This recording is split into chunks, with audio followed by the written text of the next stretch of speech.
face. Oh yeah, I don't ever mean to do it. Yeah, that's great right there. I gotta see. You can't see it because you're in it. I was on Chuck's show. I was on Chuck's show. That's a great view. Besides the little bit of table, but all that does is just hide what you're doing with your hands.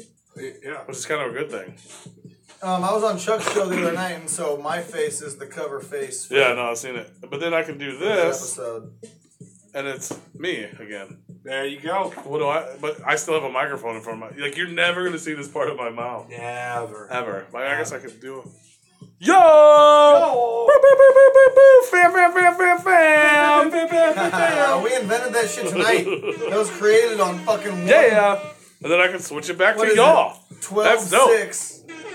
I like that. 11-6, 17. Bam, bam, bam, bam. Bam, bam, bam. If my YouTube updates, and we can do this one too. And we can do different angles. We can't once we get enough subscribers and shit. We have like legit YouTube. Yeah. We can do multi-feed. Oh shit. Like we could do bam, bam. like honest to God, like bam, bam, bam. you could go like I could be at Twistmas. Yeah. And you could be at Big Ballas, and we could live stream both of them at the same time and fade in and out. Like switch angles and shit. I don't know how that works. Or we could both be at Twistmas, and you could be at left stage and I could be at right stage. Yeah. And someone else could be on a computer.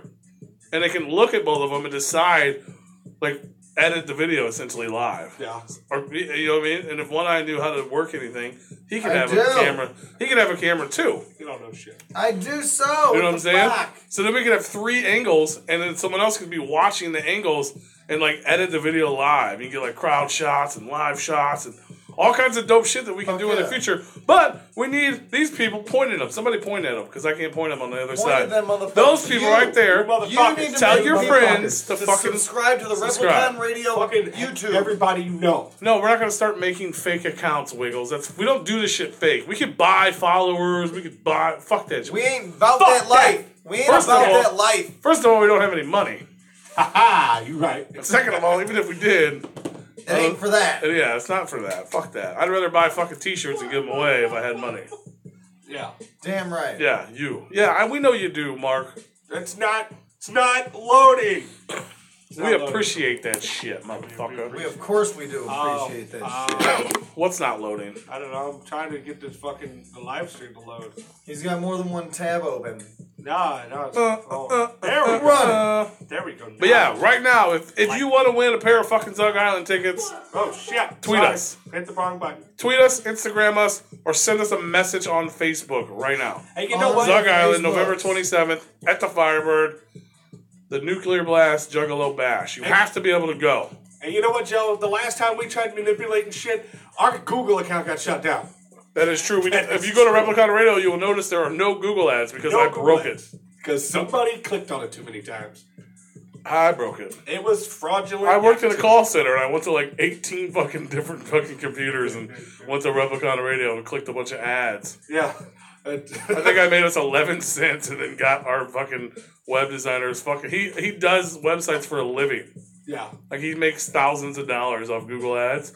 Now he makes $0 off Google ads. So he never recouped from that. Not yet. Nope. Ah, damn.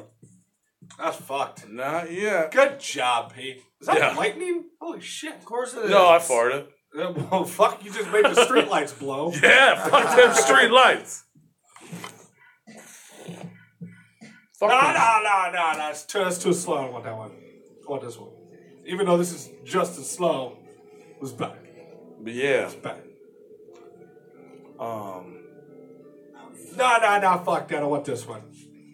God damn, you switch it. You started this like the X song, the trunk getting cut as soon as the music starts. Oh, yeah. By the way, what was that? That was did we talk about that, them getting cut? No, y'all talk about that because I'm going to get something else lined up here. X, I Lost Lulu's very last song. At Fright Fest. They normally don't perform that song last. They normally do that in like the middle of the set. But they were about to perform The Trunk, which is their biggest, most popular and their poppy track. But as soon as the music hit for The Trunk, it Twisted Most Tasteless Sauget, Illinois, Halloween Night. As soon as the music hit, they got cut. The sound guy fucking cut them.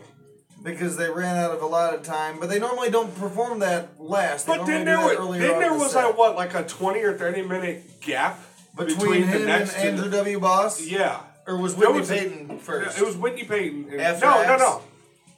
No, it was Andrew W. Boss and then Whitney Payton. Yeah. But I mean, there was enough time to play it. Were they setting up Andrew W. Boss's band shit? I don't know. Because he had a band with him. I didn't. I don't know. I was kind of drunk. It's a good time. Put him in the truck. Put him in the trunk. Put him in the trunk. Put him in the trunk. Put him in the trunk. Got a little drunk. Put him in the trunk. Honda Accord. Put him in the truck. Good Lord, it only fits 4. It fits 5 bodies or more. I will talk to our buddy him in the Mars trunk. about those shirts. Mars! Mars. Let's sell shirts like that. Mars. I mean, if it's a joke shirt shit. Joke shirt shit? Joke shirt shit. You can fucking put whatever on your fucking shirts. You got audio, no video? Ah. Is anybody else having that problem? Oh, you don't know how to work YouTube, Chuck Reeves? Mr. YouTube himself. That is funny. Wait, he's not Mr. YouTube. Mr. YouTube himself. Chuck Reeves does not know how to work YouTube. Yeah. I bet CPN does though. He's been doing it CPN does know how to work YouTube. I got audio. I don't know about you. Yo, hey yo, When it loads. loads. We're not on Google Hangouts or OBS. We are just straight on YouTube. Yeah, we're beginners. Just straight YouTube. What's what we Chuck do. got going on his show tonight? He's I don't know. Is he listening? Yeah. What's he got going? Ask him what's he got going on, motherfucker. From a fancy tablet, Chuck. We're on a fancy tablet. We're working on a second tablet that's charging right now. Yeah, we were on a tablet. We were mobile as fuck. Yeah, we're on our phones. Someday we'll I have was looking at him. Yeah, well, Tablets. and you when you were sitting there, but yeah. Yeah. Someday we'll be able to afford fancy computers. Right. Fancy ones. Not Fancy these. ones. Not these fucking computers. Oh These God, are that junk. fucking weed smoke smells terrible. Jesus Christ, what are you smoking? Oh my Boo-boo God. weed? That's No, it's bunk-ass good. weed. Ugh. Yeah, you guys talk about yourself for a minute. I'm gonna go get Mr. Eric on the line. You say talk amongst ourselves. You know it's just going to be one eye talking over me. Motherfucker, I'm gonna talk Well, it's either to you and talking you don't talk to- to me.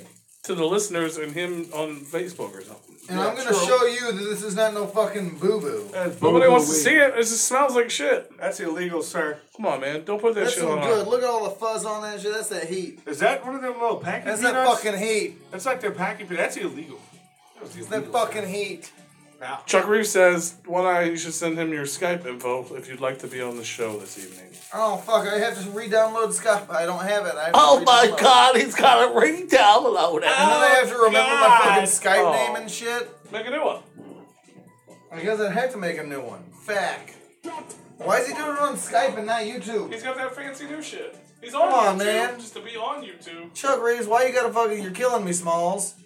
The fuck kind of shit? oh, God damn, I broke the mic. The fuck kind of fuck shit you running, Chuck Reeves? You gotta switch it up to Skype unannounced and just a day of you just switch up.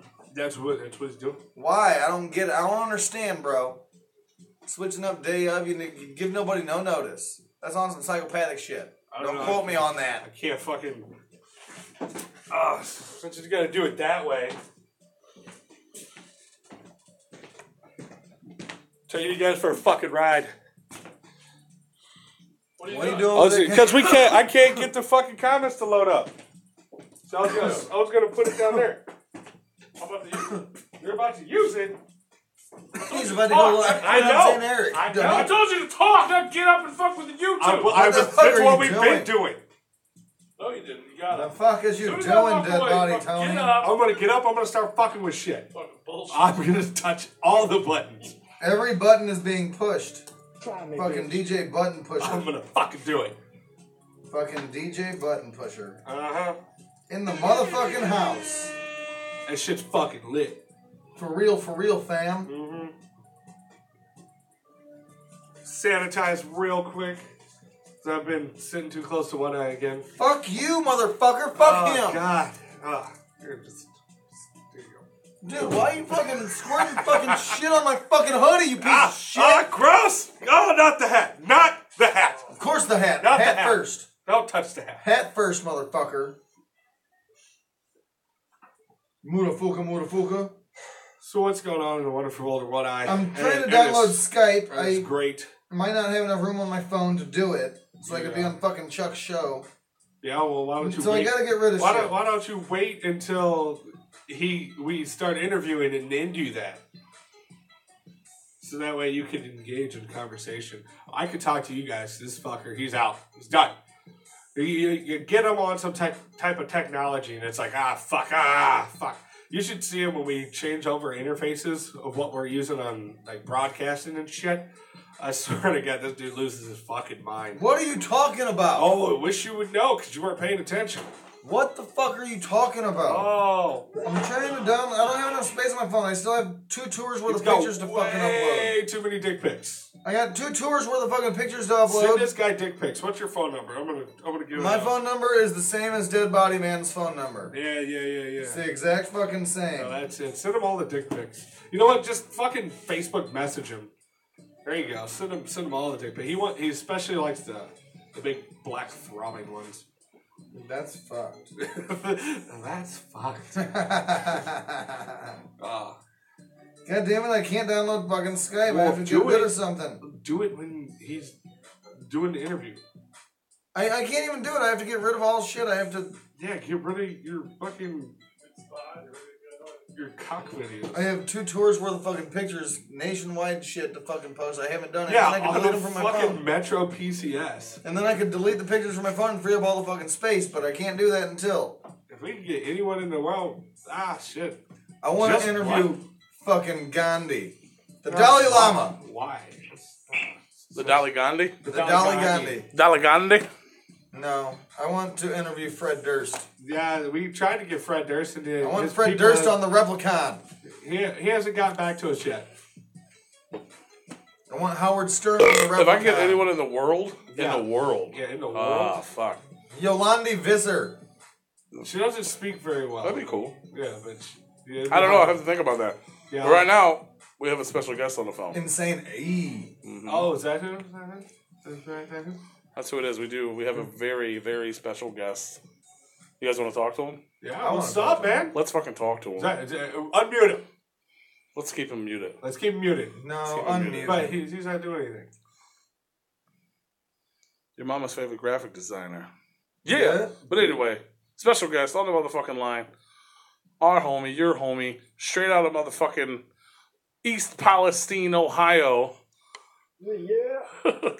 Motherfucking Insane E in the house. What's up, brother? What's up, dude? East Palestine. How y'all doing? Doing great. Living the motherfucking dream, man. It's a regular Monday here Can at you the turn that Replicon up? Cave. Turn what up? Body man. I mean, yeah. Can you turn up Eric? You want me to fucking? Can you hear me all right? Yeah, we want to get your Yeah, volume you're up a good. little We just bit. need to work on our sound because we move things around Tell him to say so something. people can hear you on YouTube. 'Cause Tell we're on him to say We're on something. RepliconRadio.com and we're on motherfucking YouTube Live right now. Tell him to say something. Yeah. Oh yeah. Hell Is yeah. that better? You That's hear a him? little better. I hope the people watching can hear I know that they can hear him. Can they hear him? Yeah, they can hear him. All right. I don't know. Tell him to sing something. Can you hear me okay? I can hear you just fine. I can't hear anybody else. Good. You don't need to hear them. Oh, that's sad. That's fucked. But yeah, what's up, brother? Welcome to fucking I'm up, Replicon man. Radio, man. It's been a long time coming. Right. I wanted to get on sooner, but scheduling conflicts and such. You're But it's good to finally get on with you guys. absolutely, man. You've definitely been a busy man this year. You were definitely on majority of that Most Tasteless tour. How was that for you? It was incredible. It was my first time touring in a tour bus, more than a few shows.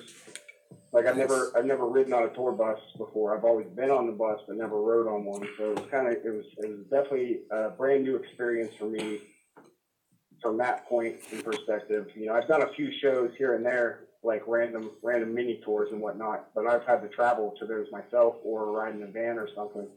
But so it was really fucking crazy to actually get to ride in the bus and have a bunk and riding around with Twisted and Blaze and the crew and everybody. It was just honestly, it was a dream come true. So Hell yeah, That's man. the shit. That is the shit. Congratulations for that. That's fucking awesome. thank you, man. I But- ended up doing the first month of the tour instead of the whole tour, but I was only supposed to be on it for a week. So Nice. when Jamie and Paul told me that they thought I was supposed to be on the whole tour, I was like, well, it's kind of up to you guys, and so we made it work to where I could be on for a month of the tour instead of just a week. That's fucking awesome. Hell yeah. was More pretty shows, dope. more fans. And then there's always motherfucking next times, and that's fucking the shit, and that's Right, well deserved, man. Yeah, we were out in Hollywood, I think it was, and I was talking to George about what my options are for being on the tour as an actual touring artist instead of like, because I wasn't supposed to be on the tour. That wasn't like announced as part of the tour. You know, they wanted me to come out and be on the road and work with the guys on the road and perform on any of the shows they had room for me on. So I wasn't like legit on the tour. Yeah. But I, popped up on a lot of the after parties with my homie Bakelo. And, me and Bakelo rocked out as many sets as George would put us on. So it was a matter of waking up on the bus, looking at the schedule, being like, oh shit, I'm playing today. All right. Hell yeah. So, that was basically... Had to be ready whenever they say, right? Was just not knowing what was going on, but still just riding along for everything, working with Jamie on artwork and working with Paul on some merch design ideas. And it was a real good experience all around, I think. That's fucking awesome, man. Yeah, just fucking out there living the dream like no other, man. That's the shit. It was crazy because the whole time I'm out there, I'm just thinking to myself, like, I'm the only person out there on the bus, on the tour that doesn't really need to be there. I kind of felt like I didn't want to get in anybody's way. I didn't want to be a pain in anybody's ass. And I think that them keeping me on for a whole month kind of shows that I wasn't, hopefully, so I think it went well in all aspects. Absolutely, man. No, I know they all got mad love for you, dude. You do a lot of fucking awesome shit, so that's Thank fucking you. awesome. But, so, we're getting a little ahead of ourselves here. I don't know if you've ever listened to the show or not, but we like to get to know people. We want to go back. The interview definitely started differently than most. Yeah, we like to go back to the old school, back in the day. Little Eric Shelter in back in East Palestine. I assume that's where you grew up. I don't know. This is where I grew up. Never left home. So I know, you're a hard guy to find information on. I can tell you that much. He's an enigma. You got to dig. You do, yeah. Enigma, like the Riddler? Enigma? Yes, like the Riddler or like Jeff Hardy. There you go. So little baby Eric was born, and in between coming out of the womb and in 2004 when we got a taste of No Clue Records, how did we get there? How did it all start? I guess it all really started, like, I've been an artist my entire life since I was born, pretty much. But I didn't really dive into music at all until 2004. So me and my brother and a couple friends from school joked around about being in a group, and we never really thought it would go anywhere.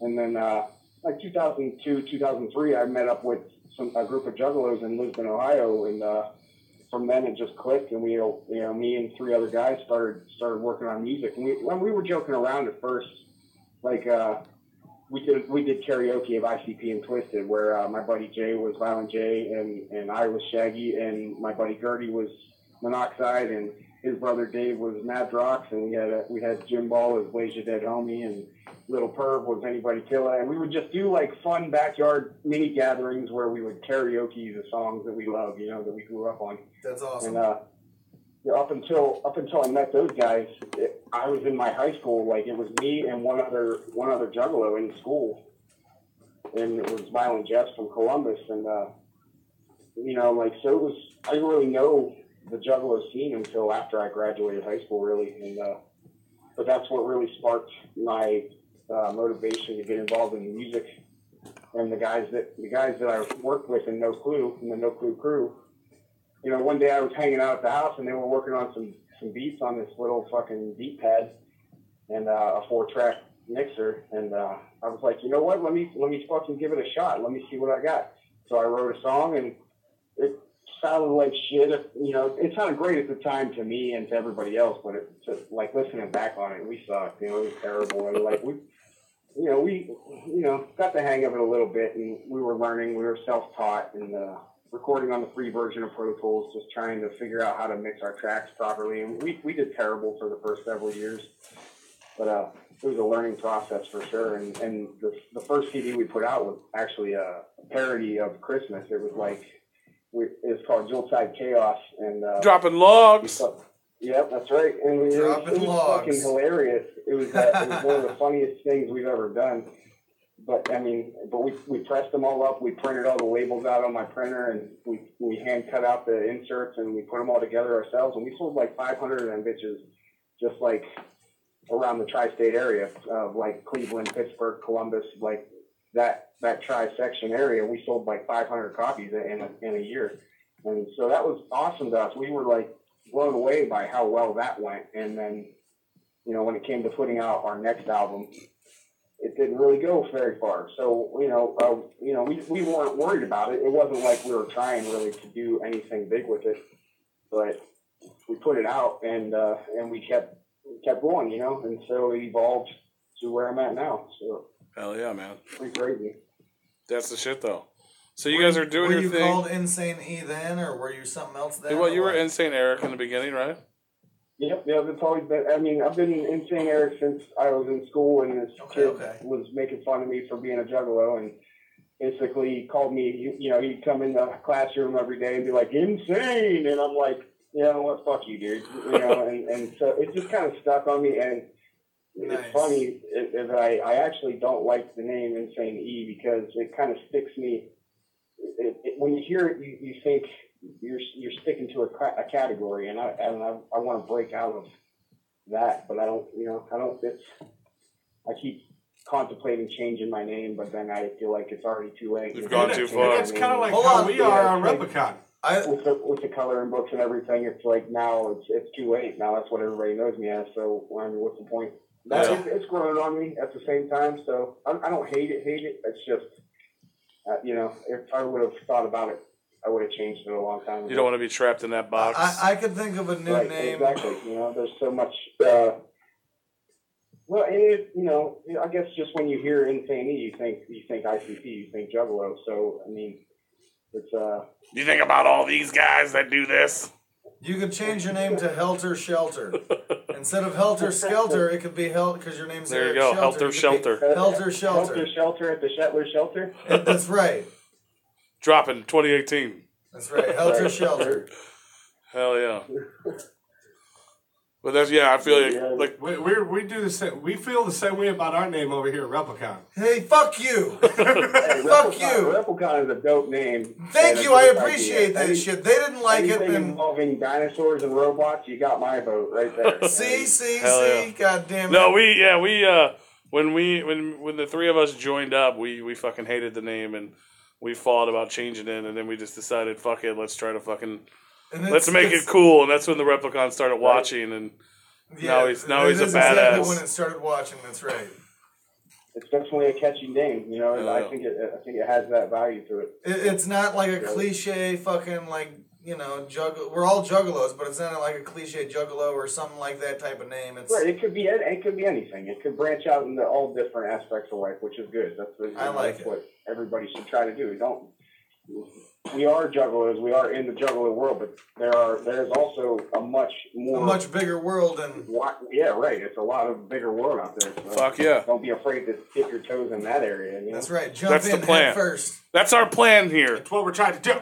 We're gonna interview Replicon for a second, but yeah, we want to do dope shit like that. We're actually talking. I actually talked to the. I don't know if you're familiar with like fucking punk pop, but I actually talked to the lead singer of fucking Mest about coming on and doing the show. Never heard of them. Mest? You should check them out. I remember them. They were on the Point way back in the day. They're like a pop punk band. They're like the lead singer's back, doing his own thing. Nice. But we want to do dope shit. Is that what you said? Mest, yeah, MEST.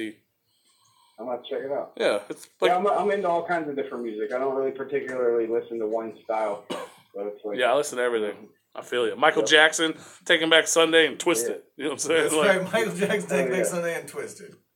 Some Pink Floyd and some Tom Petty in there. Hell yeah, Fuck for sure. Rest in peace, Tom Petty. All day, motherfucker. So you guys are doing the No Clue records, the No Clue crew. That all dropped in like 2004.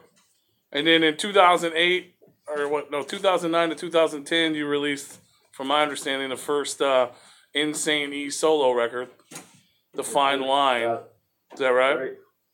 Yep. 2009, I think I dropped it on New Year's Eve at New Year's Evil. Hell yeah.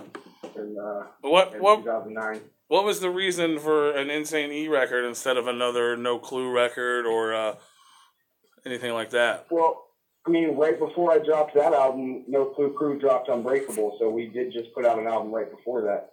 So, like, the whole time I was in the No Clue Crew, I wasn't I was happy. We had a good time. We were all good friends and everything. But I also wanted to write some more personal shit, and that's what my solo music has become. Is more of my life story, more of my personal side of things. When No Clue Crew was just three dudes fucking around, or it started as four dudes, ended up as three dudes fucking around, having a good time with each other, just fucking learning the music scene, getting into shows and rocking the stage and having a good time with it. And a lot of our music was more comedy driven.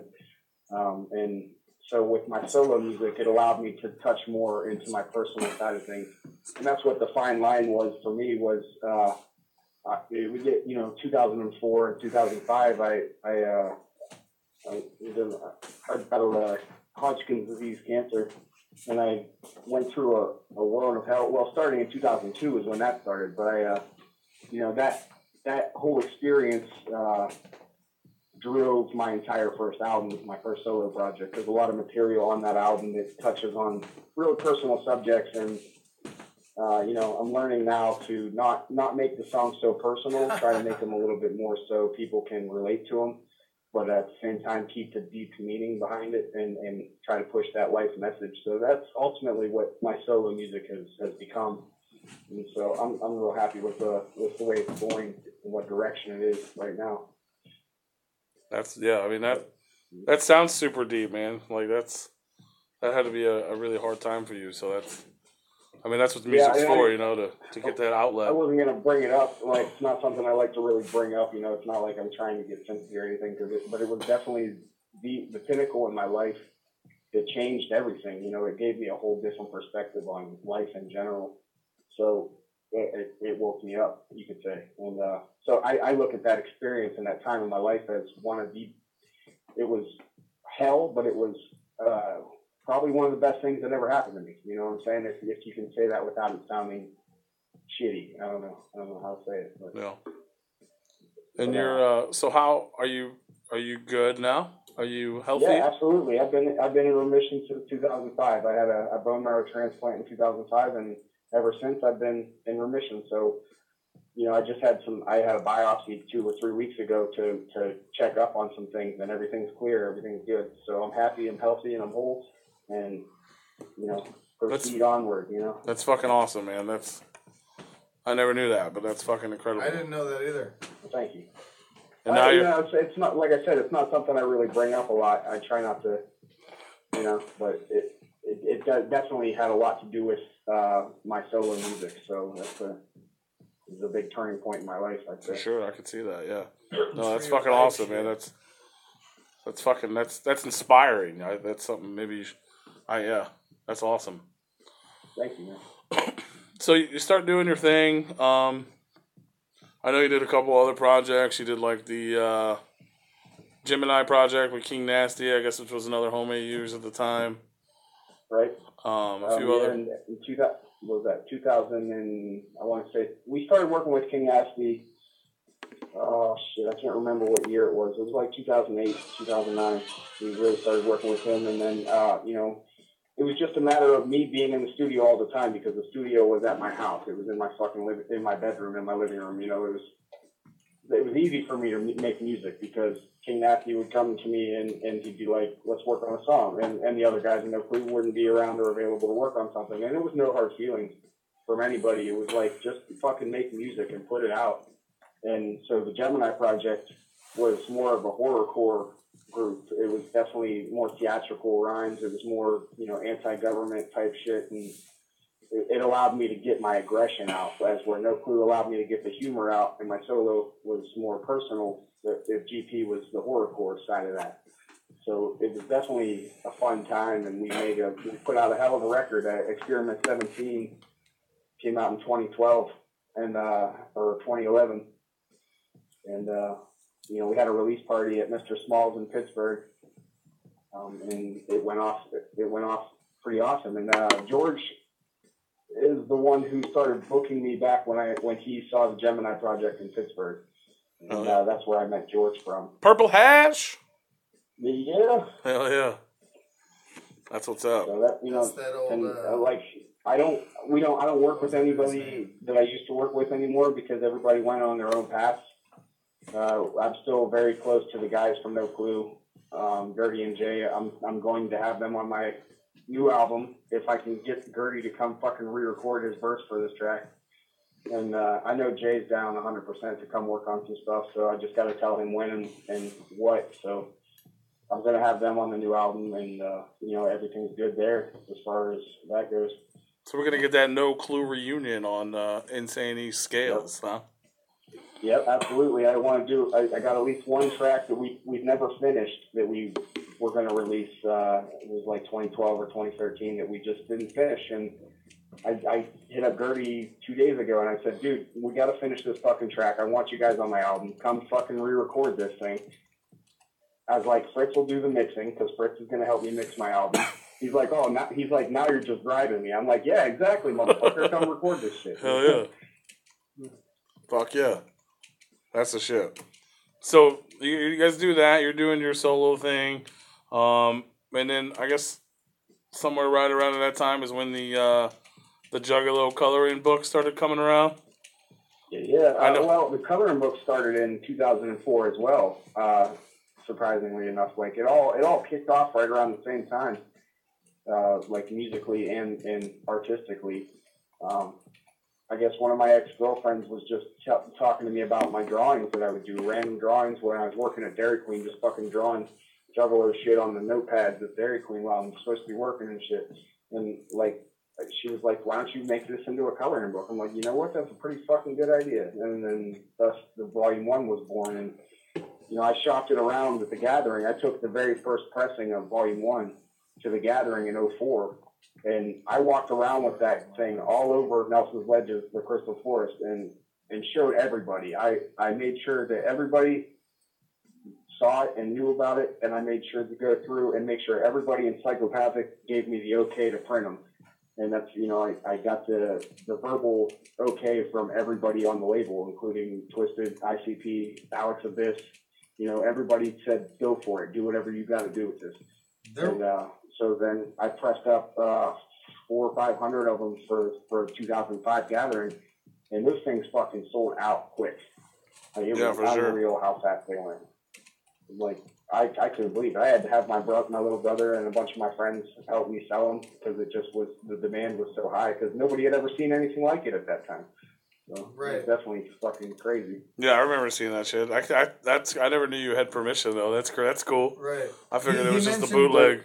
He just mentioned Alex right there. I absolutely didn't want to do it without their go-ahead, you know what I'm saying? Like, and it's all 100% my artwork. Like, it's based off of their shit, but it's my drawings. So, realistically, I don't think they could have done anything, but at the same time, I wasn't going to take that risk. I made sure to copyright my artwork. The book's copyrighted, but I also... Using their likeness, I didn't want to do it without their blessing, It was like, I look up to them, so why would I go around them and not get their word on it? Well, you just mentioned Alex Abyss.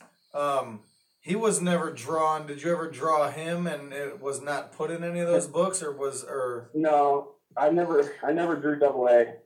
There's a lot of people that never got drawn and I don't know, there's no reason or rhyme behind it. It's just, it was like a matter of me putting a pencil down and drawing whatever came to my mind. So it was Volume 1 was not planned at all. It was like, here's a bunch of random shit that I drew that works. Let's put this together in a book. Let's put a couple mazes in it. Let's see what happens. And it fucking blew up. And that's what put me where I am in the Juggalo world right now. And I 100% will never say otherwise, you know what I'm saying? Like, that's what made me where I am in the Juggalo world. For sure. I own 1, 2, and 3. All 3. Hell yeah. The originals. Hell yeah. Oh, good job, one. I colored in one of them. I need to get a new copy of one that's uncolored in. You can pick those up right now with the real Insane Eric. I'm about to discontinue them, though. Oh, fuck. Well, I need to get on it quick, or you need to hold one for me. You got to go right now to therealinsaneeric.com, and you can order Volume 1, 2, and 3. Well, I only need a copy of 1 because I colored in Volume 1. Well, now you can get all 3 and color them all. Yeah, I guess maybe I should get another copy of all of them so I can color in all of them and keep it. The one that I got right now is all misprints. Like, I had them printed while I was on tour, and I had to go through a new company to get them printed. So they didn't have the files properly organized, and I didn't have the time or I didn't have the availability to put it together properly and send to this company. And they printed them, and they look great, but they're all out of order. The pages are all out of order, and it doesn't. Nobody else will fucking notice it, but it bothers the shit out of me. And I'm like, but if you own copies and you know and you compare the two, then you see it. Yeah, absolutely. Just wait 20 years and then sell the misprints. Say, right, you hear that? I got 20 of each book that I'm gonna. Once those are gone, I think I'm gonna jump to a greatest hits, and that's it. There you go. Greatest hits coloring book. Volume 4 is going to be a greatest hits. It's well, I don't think I can technically do a volume 4 now, and I don't want to step on anybody's toes, or I don't want to piss anybody off because things aren't what they used to be. Oh, I gotcha. Okay, yeah, I'm picking up where you're going with that. I see. I picked that up. I see what you're paying. It's not my call. It's just I'm not trying to disrespect anybody. I don't want to do that. You know, it's all love on my end. So. But if given the okay, have you reached out to them about it? No. As far as business wise goes, we're not on good terms. Yeah, I can see that. Yeah, understandable. And it has nothing. It really has nothing to do with Magic Ninja. You know, it's all 100% my problem with them. Ah. So, okay. All right. Yeah, we don't have to really dive into that, but I mean, we can if you want, but I'm not afraid to talk about it because it's not like I'm not breaching any contract or anything saying it. It's just that I didn't leave the company on good terms. Ah. And I don't think enough people there know who I am enough to really cause a rift in anything. So it's just, I worked for them for about 4 years doing designs and shit. But I really, aside from Jump Steady, I don't really know any of them personally. What do you think of their new Joker's card design? You gotta get it there, don't you? Come on! I just freestyled that. I did not plan on that question coming. It just came into my head, and I want to know your opinion on that. I will say it looks better than the Missing Link. Yeah, I agree with that. There's definitely more going on it. Yeah. Hashtag Pocket Rat. It actually has more of a Joker card feel to it than the Missing Link and the Mighty Death Prop did. Yeah, it does. I would agree with that. There's more. Yeah, there's more attitude and there's more expression in this than in those. Right. Sure. It actually has aspects that the old Joker cards had, like two colors. This, and it has definitely some aspects to it that remind me of Carnival of Carnage because of the split face, and Ringmaster because of how pointy the face is. Yeah. But I've seen a lot of people saying like Jackal Brothers and Malenko. It's like a nice combination of the first four cards as far as I'm concerned. I just want to know who okayed that name. That's what I want to know. I don't know, man. I haven't. I don't know, man. You don't have to comment. I'm just saying for me personally, I don't know who the artwork. We can. I like the artwork. It's but like DBM said, the name. The artwork I kind of like though. I could get behind the artwork, but we can all talk about Fred after we're done talking to Eric. Sorry. Yeah. Sorry, Eric. hashtag Pocket Rat. I don't mind talking about this shit either. You know, it's all Juggalo love. That's all part of it. You know, it's right. That's who we all are. Where we come from. So that's right. I just want everyone to start hashtagging Pocket Rat. Pocket Rat. Hashtag Pocket Rat. I want to know what's up with the rat in the pocket. Pocket Rat. That's my biggest question. I think I commented on somebody's post about that. It's actually Lemmy Lynx from South Park. Despite all my rage, I am still just a rat in the pocket. The gerbil that got shoved up Fred's ass and it came out of his chest. Oh, yeah, that is correct. Oh, shit. We figured it out. Lynx, Fack! Oh, fack! Nice. What the fuck are we talking about? We're talking about gerbils and buttons. Holy shit. So we got Insane E on the line if you guys are just tuning in. Motherfucker. We are kicking it. Dude's killing it. Been around for a long time. Put out the Juggalo coloring books. He's done pretty much every MNE release cover. We'll talk about that in a second. Not everyone. Come on now. Let's take it back a little bit. Not everyone. Let's back it up. I said almost. But yeah, Juggalo coloring books, 2004, volume 1, 2, and 3. We may be seeing the greatest hits here soon. And you're also working on an Insane E coloring book as well, right? Yeah, and that's my priority. Like as far as the greatest hits goes, I can put that together with no effort because the books are already done. I just have to put it together. But my priority has shifted to my own coloring book because I want to put out something that's 100% me and not geared towards anything specifically. So this book's not going to have any Magic Ninja shit in it. It's not going to have any psychopathic stuff in it. It's not going to have anything but straight up weird ass designs that I drew. So like aliens, snakes, fish smoking bowls, Tree of Life, mushrooms and shit. The Tree of Life is in there. My scales cover dragon is in there. Hell yeah! So and I got like 10 or 11 pictures finished for it, but I'm gonna have 50 pictures in it. So Oh, nice. sweet! That's gonna be a big book. Hopefully, there's like a replicon dinosaur in there somewhere. Yeah, a replicon. I mean, that's not out of the question. But You're allowed 50 pictures is what I have in volume 1 as well, so it's Nice. going to be about the same thickness. That's as what's volume up. 1. I didn't realize there was that many. Me neither. Yeah, it might be a few less because I did trim it down after a few years. Ah, Like I took out the Zug Island pictures because I just didn't feel like they were up to par. So if somebody I has think those that's copies, about- that's some exclusive shit. Yeah, there's probably 500 of the original copies out there. Nice. I'm gonna whenever I get home, I'm gonna look and see which ones I got. well, you have full permission to use Replicon Radio's likes and images on anything you feel like drawing. That's absolutely Nice. I know we talked absolute. about me doing a version of your logo. I just haven't had the time really. Oh, it's been all fucking good. Crazy. You're a busy man, and we're usually hammered when we see you. So Yeah, usually. Hashtag mirror mirror. I know. Yeah, I know. Yes. Dead Body Man enjoyed your merch booth at Attack of the Ninjas. Oh yeah, it was definitely good hanging out with him there. That was a good time. Hell yeah, man. Nice. So you do the coloring books. You start getting, obviously, like you said, I definitely got your name out there a lot. I think a lot of people didn't even know you were an artist at the time. Right. But then you moved on. You released a few more records. Obviously, a lot of people know you because of your graphic design. You mentioned earlier you worked for Psychopathic for a few years. Now you're pretty well known in the Juggalo community for all the things you do with M&E. Like one I was mentioning, you've done a ton of their albums, a lot of T-shirts. Like, just let the people know. Like, so, obviously, I don't want you to name everything you did, but like in the last year or so, like, you know what I'm saying? Like, give yourself some props about album covers and shit that you've worked on. Some of your Some favorites. of my favorites. Yeah. Some of my favorites is the Digital Voodoo book. ROC, the whole album yes. package. I completely did that one 100% by myself. That shit's fucking awesome. That was a great You one. know, props to the ROC, man. He's one of the nicest fucking people I've ever met, and just a down to earth guy. So I'm looking to have him on my album, hopefully. Hell yeah. But ROC Boondocks is the Murder. That's another one that's 100% my artwork.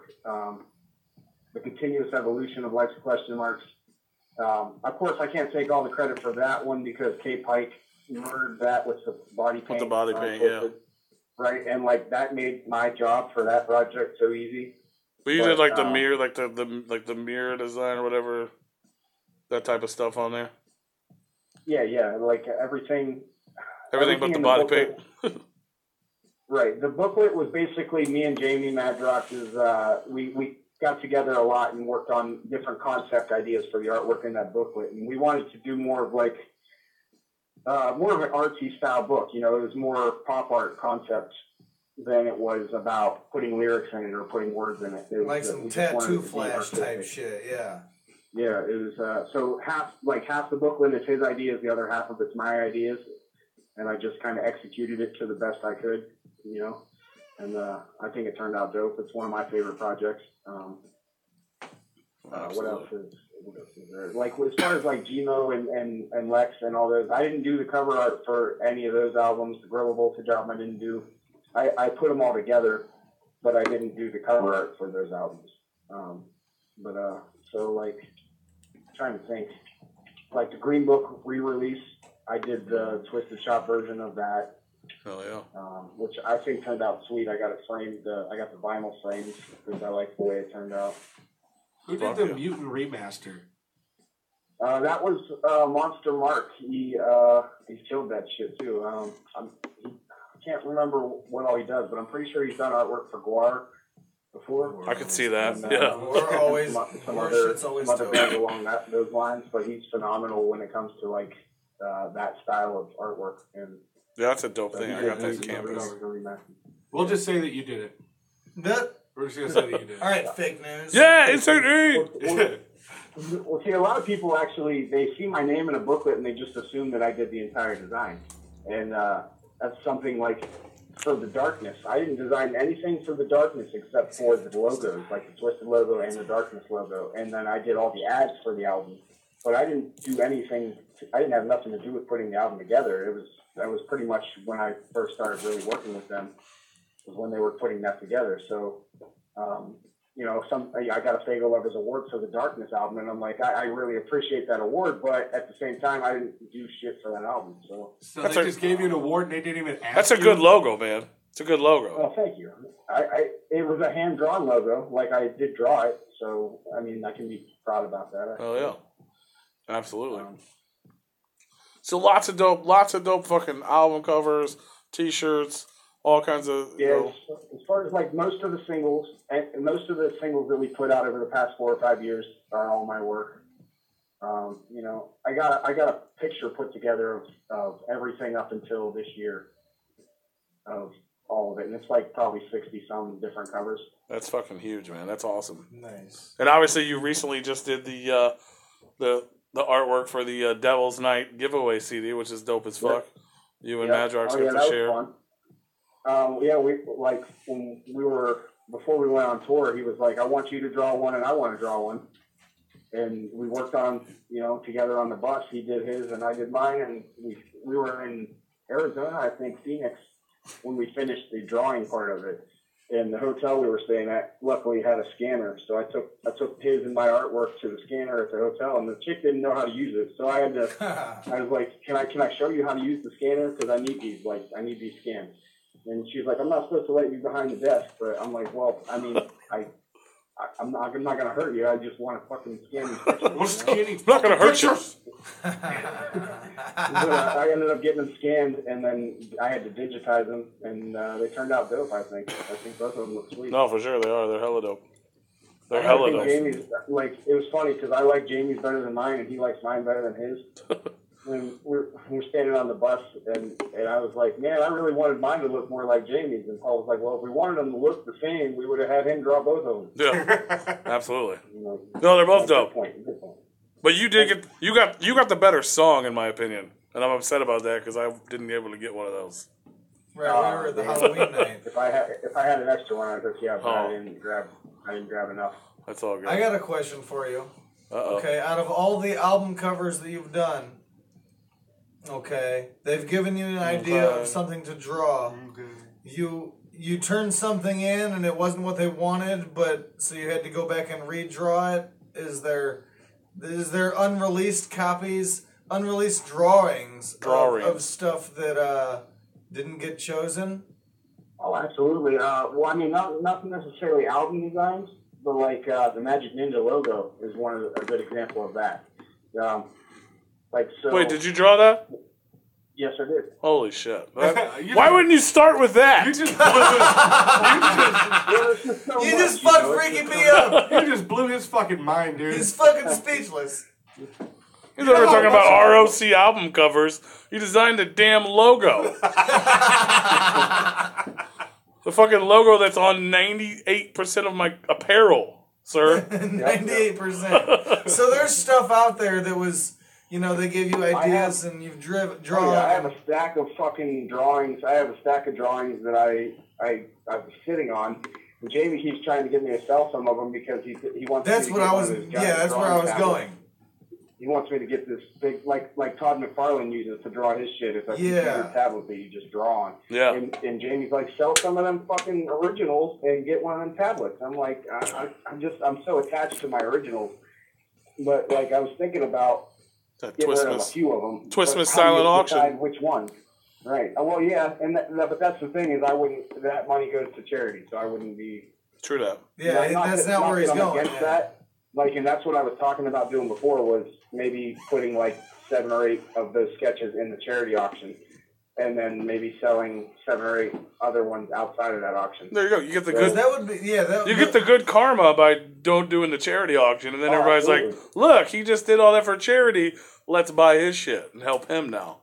Because Well, yeah, absolutely. It's not, to me, it's not about selling my art to make money. It's just about, like, I'm 100% down with putting a bunch of shit in the charity auction, and I probably will if I have that option, which I'm sure I do. So that's what we were talking about earlier in the year, was doing something like that. So it's just a matter of going through what I have and deeming what's good enough to put in there, what some people will actually want, because some of the shit is just random sketches, and I don't know if people would actually want that shit. So. Oh yeah. And what were you were gonna say something before we cut you off about the original logo? Yeah, it was like this. So that started out like way before we decided it was going to be Magic Ninja Entertainment, and so we went through several different names and several different ideas and concepts for a logo until they decided they wanted to change it to Magic Ninja Entertainment. So then Jamie sent me over a couple sketches of some ninjas and some ideas of how he thought the logo should look, and I whipped up. We did 7 or 8 different iterations of his ideas, and scratch that one, and this one looks good. Let's work on this one. Let's evolve this a little bit. Let's do these 3. So it ended up coming down to what it is, and I think it turned out perfect. I like it. I think it looks like a Foot Clan soldier from Hell yeah. the original Ninja Turtle shit. I think it looks like an original Foot Clan soldier, and I love that shit. Like, and some people claim that we jacked their idea for that face, and No, I don't. Jamie I don't think that at all. I think me, it's different, but I think it resembles it. Right. Well, not even the Foot Clan, but like other shit. Like, and that's not the first time that kind of shit's happened. But like, right. When it comes to designing something for them, I'm sitting at my desk. I'm not researching any other underground artists or underground groups. Yeah, you're not Jamie looking sends me a sketch of what he wants, and I fucking draw it, and then I scan it in my computer, and I trace it in Illustrator, and I color it. You know what I'm saying? Like, there's no. It's not like I'm sitting here fucking jacking people's designs. Yeah, you guys ripped off Skeleton Hands, right? Good bullshit. Exactly. No one's ever drawn a skeleton Hands hand. never existed before that. Not at all. And if you Google Shocker Skeleton Hands, you find 50 million pictures of that. So Shocker. 2 in the pink and 1 in the. But yeah, I would absolutely. I would probably get like, I don't know I might have a heart attack because I'm like out of shape and unhealthy if I saw like original pre-Magic Ninja designs. Right, yeah. The question I asked I'm about. going to put something in the charity auction. I don't know that I want to get rid of the Magic Ninja one. I don't think I would either. Not that one, but the other things, some of the other stuff. That's the reason I asked that question. Some stuff that wasn't used, right. Pre-ideas that were scrapped. And that's some rare shit that I'm into, and I know these other dudes here, right? No, I think if George or anybody would let you do it, I think it would be a dope idea that I just thought of right now. To like, you remember the Jamie and Paul posters that were like all their different characters? It'd be like an evolution of the Magic Ninja, like what it start like a. You know what I'm saying? Like each one, like as a poster, like a flip book. But no, that'd be cool too. But like I'm saying, like a long poster that like shows the evolution. That you put together. Yeah, that'd be sick. I would frame that motherfucker on my wall, even just as a poster, or even if you just made it look like a sketch art poster. Yeah, but then you'd see all the ones that look like shit too. Yeah, but that's awesome to see the evolution. That'd be like, you know what I'm saying? That'd be like if Shaggy put out his old ass artwork from like when he was trying to do the Hatchet Man. You know what I'm saying? It started as like Mad Paper Boy into some weird fucking thing, and then they decided to steal whatever idea they stole from the Jamaicans. You know what I mean? It was the Indians. It was the. But that'd be sick. Hell yeah! But yeah, I would. Yeah, if you decided to get rid of anything, call me first, please. Yeah, I'm interested. I am interested. I got a healthy stack of artwork that is just sitting here, and that's the thing that I'm starting to come to grips with is that. All this shit's just sitting here at my house, and then what's going to happen when I'm gone? You know what I'm saying? I'd rather somebody out there that appreciates it have it. Not that I don't appreciate it. No, absolutely. It's taking up space. Sell it. I'm becoming more unmaterialistic as I get older, and I'm just like, man, I just want to get rid of all this shit right now. But I'm a horrible salesman, so nobody's buying my shit. So. I'm sold. Yeah, we're gonna start pushing it for you, bro. Yeah, I'll fucking yeah. Yeah, I'm always open for help. The Replicon has your back, and we're gonna push. Well, it I will be in Michigan on December the 2nd, so I will be there as well. I'm gonna try and be there. Twistmas in the motherfucking house. But Yeah, I got to talk to them about what I'm doing for the silent auction, if I'm gonna include anything in what they want to put in it. Because it's gonna be like I'll take a stack of my drawings to George and say, hey, which ones of these do you think would be good for the auction? And he'll pick out 7 or 8 of them, and we'll put them in the auction. that'd be dope. I mean, like the Astronomicon logo, I framed that for George, and he's got it in his office. So, like, I hand drew that logo, and I framed it for him and gave it to him. That's the shit. So that's some shit like that. Shit like that is awesome, man. Yeah, like, shit like that is awesome. Fuck yeah. Like, I know you're, like, a super fucking humble, awesome guy every time I've ever talked to you, but, like, people, including myself, would eat that shit up. Like, yeah, all fans, day. man, big fans. Anyone that's behind what M&E is doing is definitely behind the man who fucking designs the shit that we love. You know what I'm saying? And that's the fucking shit for real. You're right the there. face of it. I really appreciate that, and I'm glad that some people recognize that, and it really means a lot to me. So thank you. And a lot of people might not know. So hopefully we're fucking We're opening eyes. we're and shit. learning some people tonight. Yeah, yeah. You're Hopefully gonna we're learn. taking them to school. You're gonna learn today. But yeah, you've been Hell killing yeah. it, man. You've been killing it for years and years. Hey man, you deserve mad fucking props for real. I appreciate that. It's that's all I know how to do, though. You know what I'm saying? Like I don't know. It sounds really lame, but I sit at home and I work. You know what I'm saying? That's my life. So That's what's up though. But you're But doing what what you I love do- and you're good at it. right. That's what I was gonna say. Is like that I love doing what I'm doing. So that I couldn't ask for a better job or to work with a better group of people. Amen. You know, and to know that Jamie and Paul and George and everybody at the office and Mike and everybody, they have my back, and I feel like we're a solid team right now. So as long as we can all keep up with the rapid expansion of Magic Ninja, we're a solid crew right now. Absolutely. You know, Yeah, everybody over there is fucking great people, man. Yep. Great, and I don't Yeah, just for say a that better because crew. I love it. Like, you know what I mean? Like, just because I love this shit, that doesn't mean I fucking like the people. Like, those are all Right, like. absolutely. I literally talked to Mike on the way here. Like, he called me Hell yeah. because he saw that we were gonna give away Astronomicon tickets, and he was like, "Bro, I got you." He's like, "So they're donating the tickets for us to give away to our listeners awesome. now." You know what I mean? Yeah, Like, he's behind Astronomicon 100%. Yeah. So like, and that's awesome that you guys are helping push that too, because Oh fuck I like that's his baby, and Yeah. I know that he's very passionate about it, and I think it's going to go great, and I'm really excited about seeing how it comes together. And you know, I'll be there working. absolutely. And, That's a damn good place to pick up some insane e-prints. Fuck yes. I don't Wink, know if I'm wink. going to have a booth. I'm going to be helping out with the crew. We're Well, still I don't gonna know if I'll push have a it. booth set up. Somebody can work it. Yeah. I know One-Eye Jay needs a job. He needs to just. That's right. He's a professional merch guy. He just went on tour with Just fucking give him a ABK. selling I merch. just got off tour with Anybody Killa, and I did a month with him, and I did a month with Insane Poetry and Spade Ripper. There you go. Promote yourself. Fucking But yeah, Let's what's his name? Moody, who? the guy who does the guy from Indiana that did a bunch of T-shirts that always sold prints. Terrence Muncie. Muncie, yeah. Muncie, yeah. Yeah, he does. Yeah, people buy the shit out of that. Shit's dope. Right. Yeah, it becomes a conflict of interest when I sell them the design and then I'm trying to resell it again. You know Well, what I'm sure, saying? but Like, yeah, not all of them. Uh, But if they let you do a couple, you know what I mean. right. And that's another thing that I was going to talk about with the coloring books is I'm working on a Magic Ninja book as well, but it's not going to be. Oh shit, Freaky P's, his eyes just lit up. Yeah, I don't know when it's coming because Your eyes focused just got on my big. Insane ebook right now, but Yeah.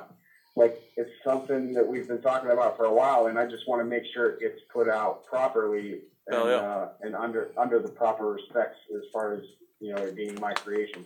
Absolutely. There's a lot of things that come into play with that when you're working with a company. Right. Yeah, and you have to use everybody else's likeness and everything. Yeah, that's a lot. Yeah. Right. So, it's definitely something that's going to happen because I want to draw pictures of Lex. I want to draw pictures of Gorilla Voltage. Actually, I just drew a picture of Gorilla Voltage the other day. That's So dope. Nice. that's going to be on a T-shirt. Well, when this comes to fruition, make sure there's a fucking George or at least a Wolfman George in there. A Wolfman Oh, George. yeah. Or a Zoolman George. No, none of that. We're Little Melvin's gonna have his own page. Oh shit, little Melly Mel. Hell yeah, that's what's up. So that's fucking. There you go, fucking Replicon exclusive someday. Insane E's M&E coloring book coming someday. There you go. Well, as soon as I get my list caught up a little bit, I actually was planning on drawing up your logo just to fucking do it, just to do it for you guys. But I will not be mad at you. I'm not gonna say it's gonna happen anytime right now, but it's not left my mind yet, so don't think that I forgot about you. Well, we appreciate that. We appreciate that. Anybody that does anything for us, we fucking love because we don't have anything. We have nothing. We're That's not. what it's See, all about. It's just spreading the love, right? hell yeah. See, you sit at home and do what you love. We go to work every day and get fucking pissed off, so we come here and do a radio show every Monday and yell at people.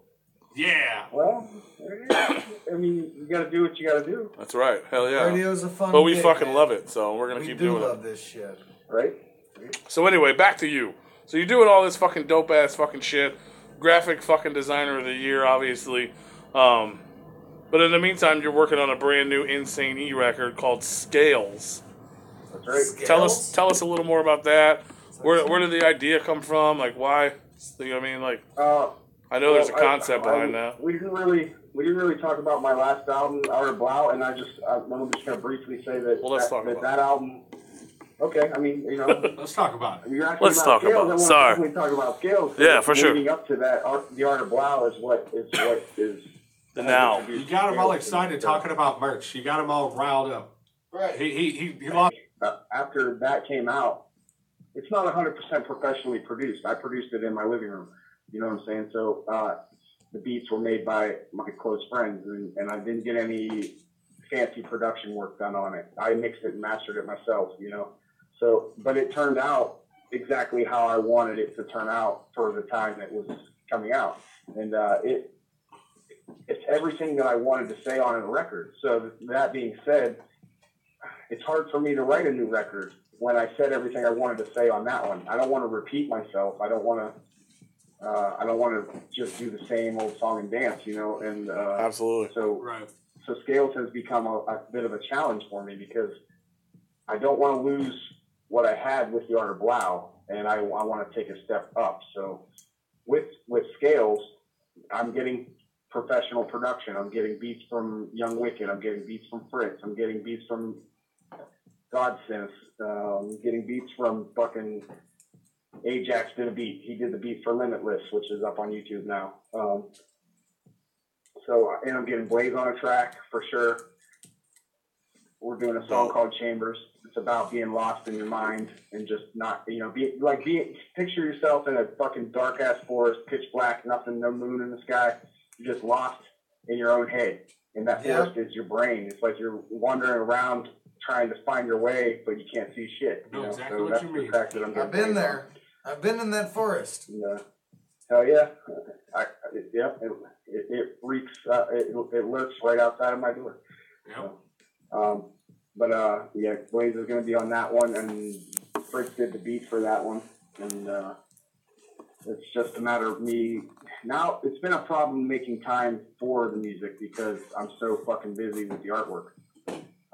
So I've had a lot of hard times balancing out my schedule to where I'm caught up enough on design work. Okay, now I can take a break, or now I can work on music. And it's like, when I'm not sitting on my computer, I don't want to be fucking doing shit involved with anything. I want to take a break. And so it's caused a lot of slow processing for the Scales album. But at the same time, nobody at the office, like Fritz, he's busy right now. So it's not like, he can't work on my shit right now anyway because he's so busy working on the Magic Ninja stuff.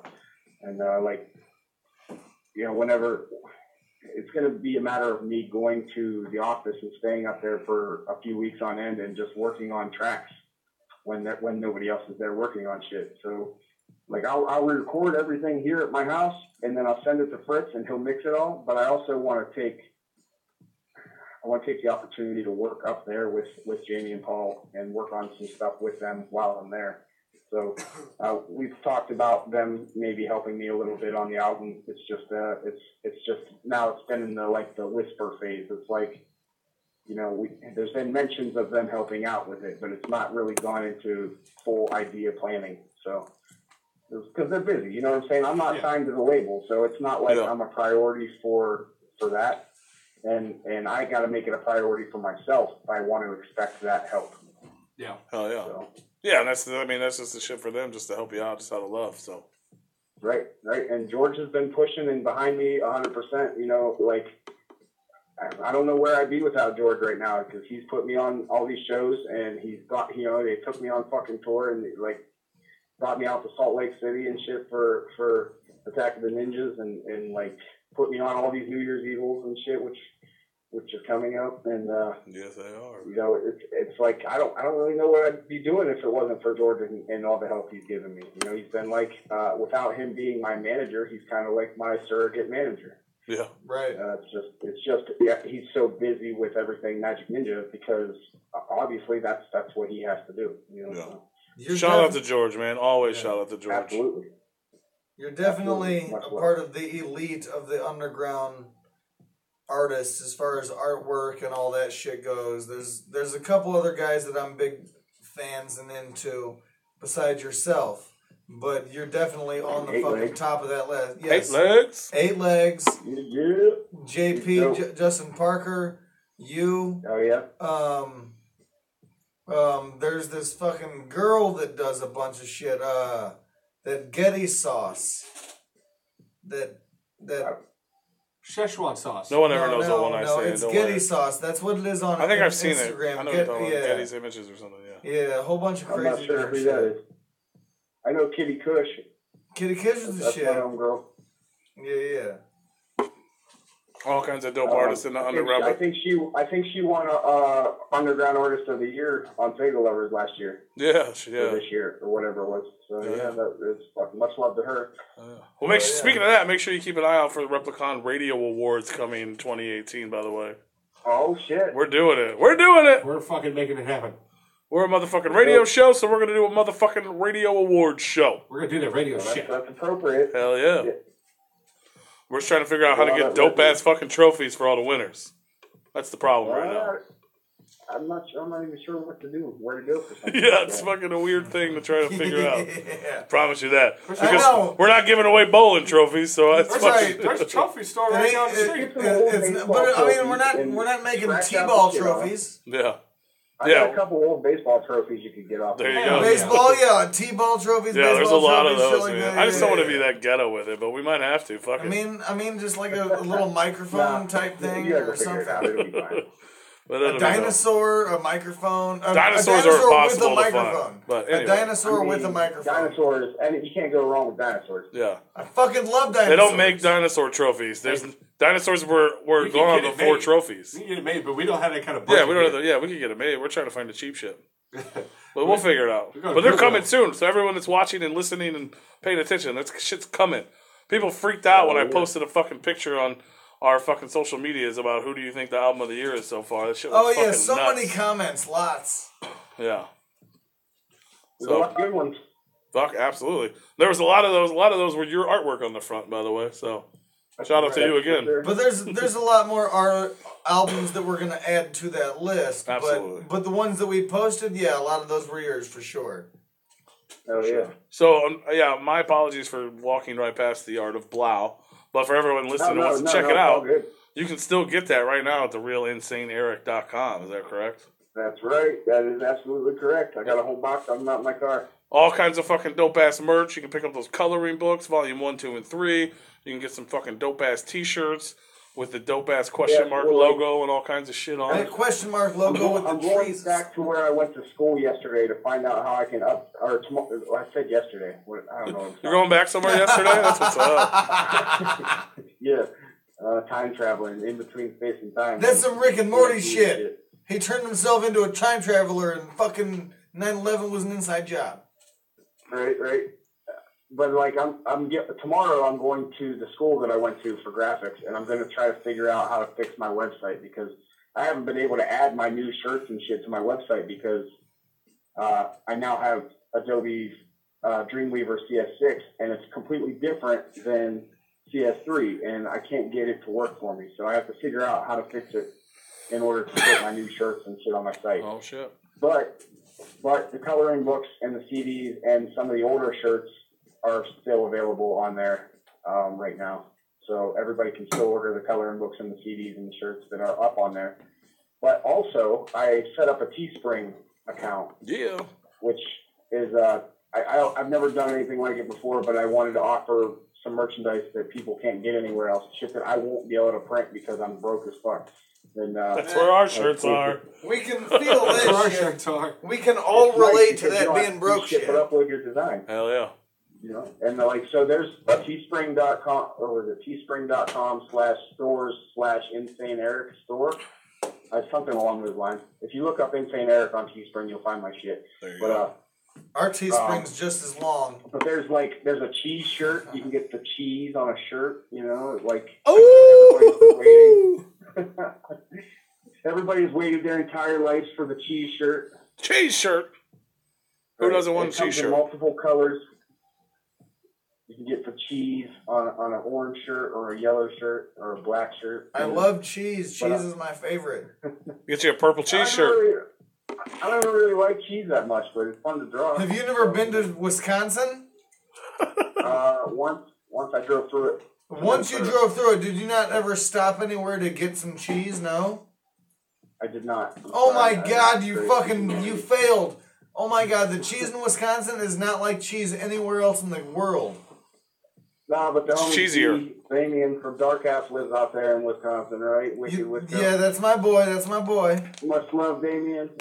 Didn't you guys go to the cheese LSD museum group. together? We went to the Cheese Castle together. They went to the yes. Cheese We Castle went to the together. dinosaur- We went to the Cheese Castle together and to the Dinosaur Museum together. Oh, that sounds like an epic adventure. Right? Holy shit. And me and Razakel went to Gino Kultshit's fucking gravesite for the first time ever. My first trip to Nice. Gino's fucking gravesite with Raz. That was the shit. Hell yeah. Razakel, that's my own girl. She's awesome as hell. Did y'all hear the song that I did with her?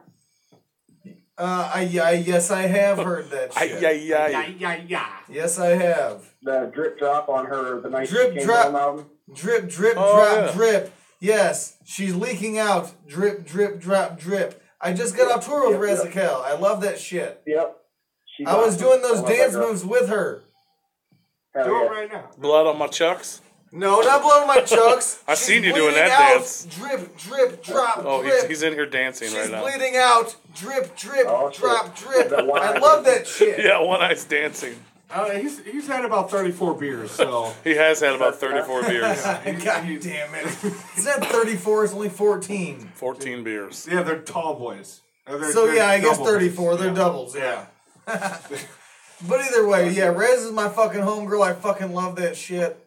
3 Hell days yeah. into the tour, I had her whole set memorized. All right. Enough about you. Shout out. Good job. Shout out. Good job. Welcome, One Eye Jay to Alright. Replicon Radio. Eric, would you like to interview One Eye? Because apparently he would like to talk about himself. Sorry. What do you like most about dinosaurs, One Eye?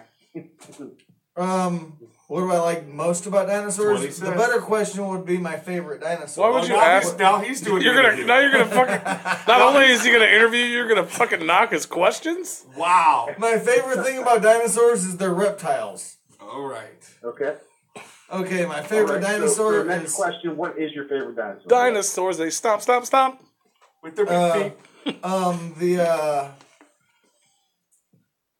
The one one. with the fucking I think he just had a seizure. God damn it! I used to have seizures. I used to have. I used to have seizures. Oh god. I still do, but I A used to too. Stegosaurus is my favorite dinosaur. Stegosaurus. That's not a bad dinosaur. I would have to go with Dilophosaurus, personally, my favorite. The what?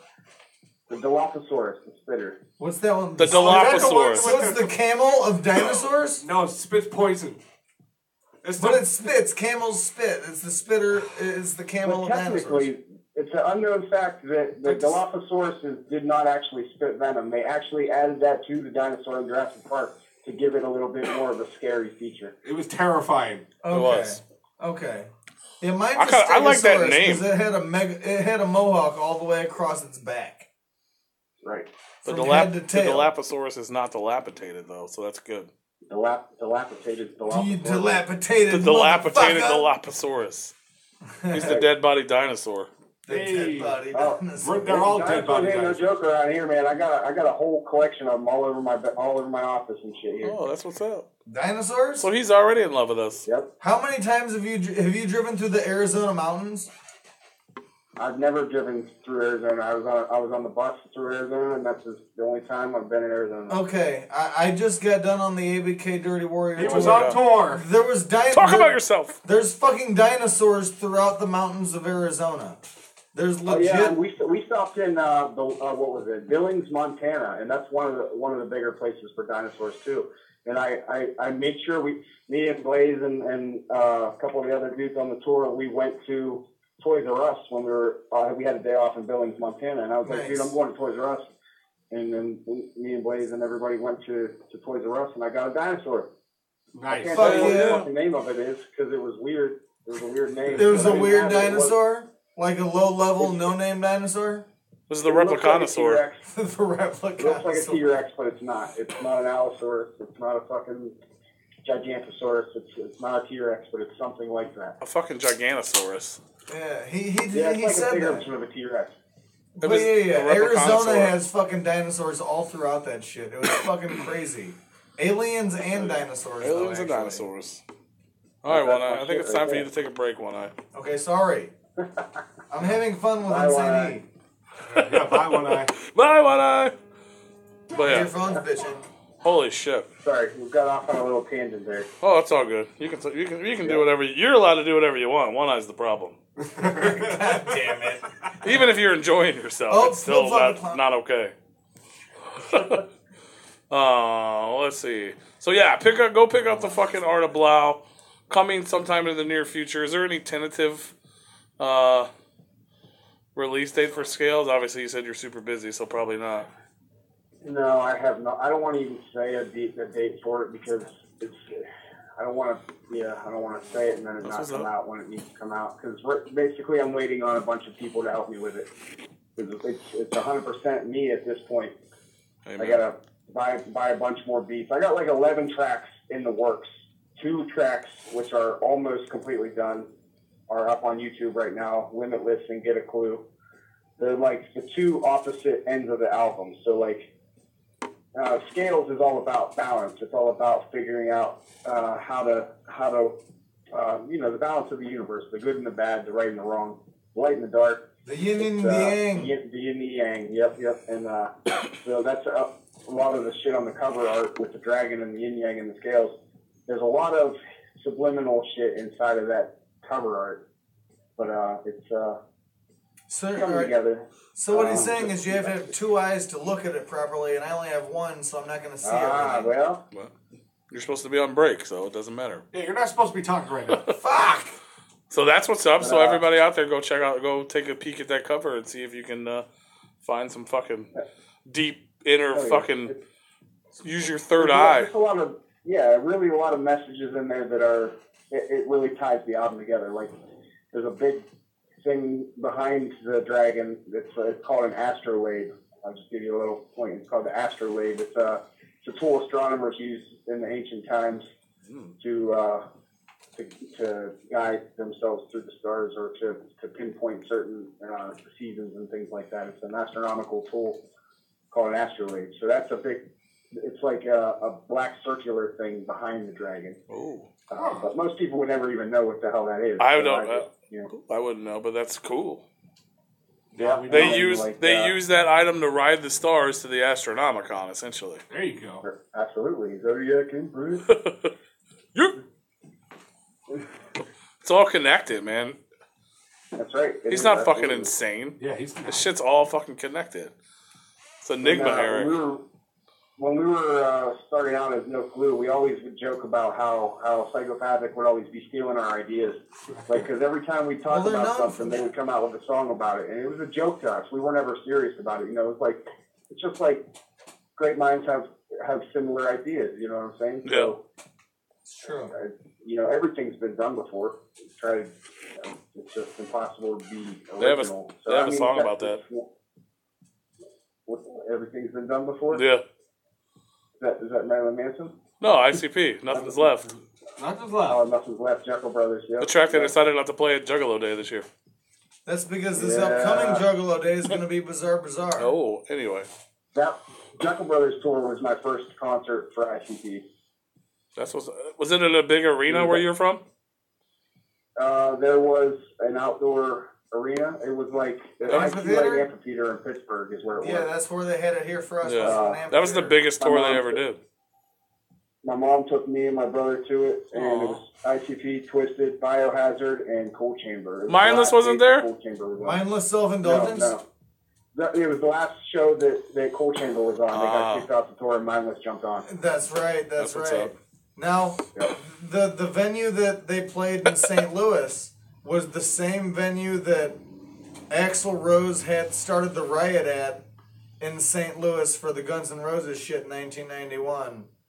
Was the same venue ICP played. It's a fun fact by One Eye. It's totally connected. Fun facts by One Eye. connected. It's not only connected by venue. One Eye, you're in timeout. Shut up. Sorry. We apologize. You're lucky Eric is a nice gentleman. Yeah. Blaze would have hung up on you. Blaze would have hung up on you by now.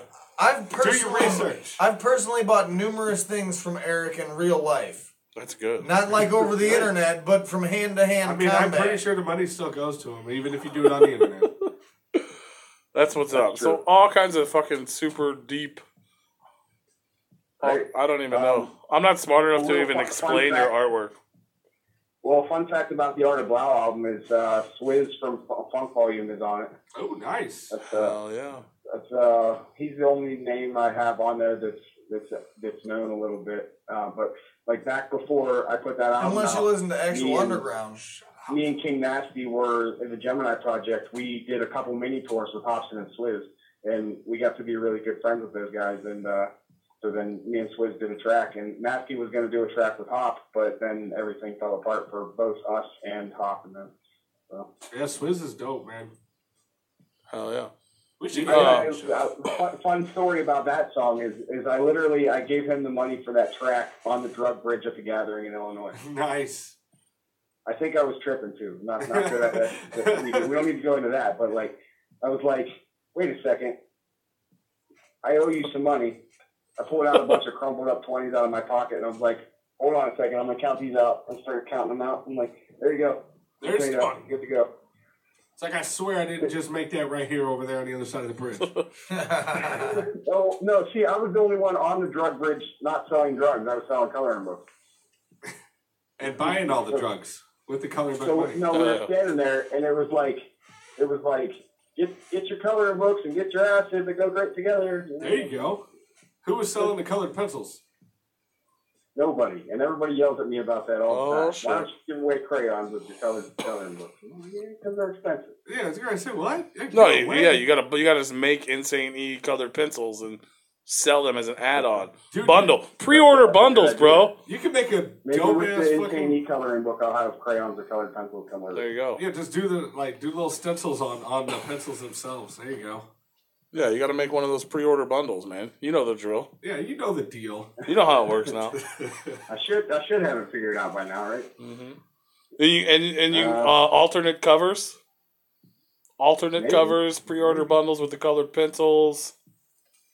See, the thing about the alternate covers and shit is I'm too nice about it. Like, the Art of Blau comes with 3 different covers and 4 trading cards, but you get all that in the same package. You don't have to buy a different album. You get all of it. You know what I'm saying? Like, so I put 4 cards and 3 covers in the Art of Blau. I'm going to do... That's for 7 Scales, albums right there. Scales was going to have like a fucking awesome holofoil cover. And then on the back of that, we'll have an alternate cover. And then it'll actually have a booklet that has a 3rd cover as well. Oh, shit. Just out of Like, curiosity. and I'm going to probably do another 4 trading cards that come with it too, just because it's easy and I love to put the full effort into the packaging for those who still like to collect shit. Absolutely. And you don't have to buy 3 copies of the same album to get it all. You know what I'm saying? So, not hating on anybody that does that kind of shit, but I'm not a name in the business to where I can sell 3 of the same album. You just might be. It's like, Yeah, you are. Yes, you are. Yeah, this just came out, it popped into my head. We had Dirk Manning on a little while ago, and I was wondering if you had any hand in doing any of the Twisted comics with Dirk. Haunted Hions. Actually, I have not had anything to do with it. Jamie talked to me about maybe drawing a poster that goes inside of one of them, and he was really adamant about getting me involved in it. It's just been so. They got a good team that's working on comics. Mariana and Absolutely. and Dirk and all them, and the crew with. Sorry, I'm drawing a blank on the name of it. SourcePoint. SourcePoint, that's it. SourcePoint Press. Those guys, they got it on lock right now, and I'd love to be a part of what they're doing, but my list is still so fucking long that I have to focus on getting caught up on that before I can really put any effort into working with them on that. Oh yeah, absolutely. I mean, there's only so many hours in the day. I mean, I can only imagine. Right. 24 to be exact. Yeah, 24 and as far to as be like drawing a comic book or doing something like that, you have to have so much patience to redraw the same character over and over again in different shapes and sizes. And the team they got working on it, I mean, they've been working together, and so like they mesh, and they that's what they do, right? So for somebody like you, I mean, you're a man of many hats. You do a lot of things. So I can only imagine that, it's like, I don't know how your head doesn't explode. Well, the same reason that I don't do like animation and shit is because I'm not patient enough to fucking redraw something that many times. Yeah. That's one thing that when I was going to school for graphics, I didn't want to do. One of our classes, they forced us to do thumbnails, which is like this, you got a logo idea.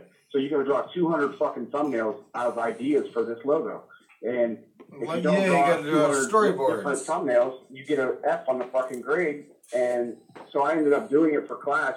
And I got my 4.0 and shit. Yeah. But, congratulations. Like, I hate that process. I really hate the process of just duplicating the same thing over and over again, changing it just slightly. I really want to get into animation and that kind of stuff, but I'm going to have to go back to school for it if I want to process. do it. Yeah, absolutely. Yeah. And I don't really have the patience for it right now anyway. Yeah. So that means you got too much shit going on. I got an idea for a cartoon that when I do feel like putting my effort into animation, I'm going to get a cartoon on fucking Adult Swim. And I mark my words that when I slow down on the music, I'm going to focus on that, So you heard that shit here first. I'm not saying that's going to happen right now. It's going to happen maybe 10 or 15 years from now, but... But one day we will see an Insane E cartoon on Adult Swim. Right. I mean, there's no reason I couldn't have done it by now with all the shit that they got on there. But, for sure. Right. All right. Well, I haven't had time to put in that shit. Like King Star King. You ever seen King Star King? No. Man, no, that's probably terrible. Fucked up shit. Now, the day that you collaborate with Seth Green. Dismembered in September, Blaze mini tour. We were in fucking Kentucky, I think, and 4 o'clock in the morning on the hotel TV is this fucking show called King Star King. Some of the trippiest shit I ever seen.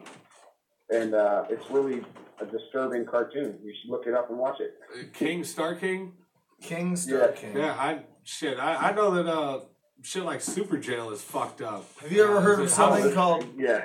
Super Jail's fucked up too. King Star King is like 10 times beyond that. Oh, I definitely need to watch Have you ever heard of Don't Hug Me, I'm Scared? No. Eric? I don't think he heard you. Have you ever heard of Don't Hug Me, I'm Scared? No, I have not. Search Don't Hug Me, I'm Scared on YouTube. That cartoon is fucking insane. I will definitely check that out. Don't Hug Me, I'm Scared. Is it? Yeah. That cartoon is intense for sure. Anyway, while I was just over there saying crazy shit. Hey. We apologize to everyone listening and to Insane E about one eye. He doesn't know what he's doing sometimes. He only has one eye. He's got half a brain. He's fine. I have a whole brain. I just got shot in half of it. There's like a chunk missing. There's a lot missing. I got shot in part. Get one of them cyborg guys, man. Get a cyborg guy. There you go. I definitely have a laser scope built into the one. So what doesn't work? One of the things a lot of people kind of were asking about is, I know you mentioned earlier you did some work with Psychopathic back in the day. Mm-hmm. Which I guess may be part of the answer. But how did you link up with George and M&E and get to the position that you have now. I mean, that's a huge accomplishment for anyone. Yeah, I mean, basically, George used to work for them too, and pretty much everybody that works with M&E came from there for the most part. We all started out there, and so by the time I was fed up with things there, George and Twisted had left the label, and at that time, I was doing a show opening up for the guys at Peabody's in Cleveland, and I ran into George at the Rascal House Pizza Shop, and he was like, "Eric, why don't you do some shirt designs for me?" I was like, "I mean, okay, yeah, absolutely," because I wasn't getting paid for shit that I needed to be paid for, and I was pretty fed up at the time. I was like, I got time. I did up 3 different designs. I sent them in. All 3 of them got approved. One of them, I believe, ended up in Hot Topics. Nice. And I'm trying to think where the other 2 went, but I think they just went to Twisted Shop. But from then it was on. George was like, if you want, I'll keep you busy. You can work for us, and you can work for whoever the hell else you want to. And they were always adamant about telling me that. Don't be afraid. They said you can work for both if you need to work for both. Just make your money. Do what you got to fucking do. That's what's up, though. Like they never told me to choose one or the other. They always made sure to tell me that I could do what I wanted to do. As long as George was keeping me busy, that's all I needed. And I needed, I was fed up with where I was, and it was time to leave that. So, there was I was forced into a corner from that side of things, and I was told to choose on that side of things. So, at that point, the choice became clear. It's like, okay, well, you guys aren't telling me to choose. These guys are. The choice is obvious. You know what I'm saying? Absolutely. So, same way kind of a lot of the fans feel right now.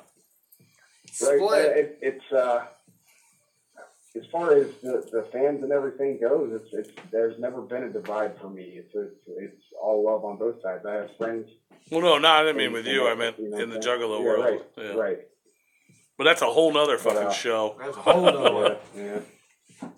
We try not to get into it too much. It just obviously comes up all the time because it's sad. Right, and it's what's happening in the Juggalo world right now. So obviously, it's on everybody's minds, and people have come at me on my Facebook page. Not very much. I don't get a lot of hate on my page, which is strange, but people have been taking shots at me like, "Oh, it looks like you're picking sides, and you made a lot of money off your Juggalo coloring books, blah blah blah."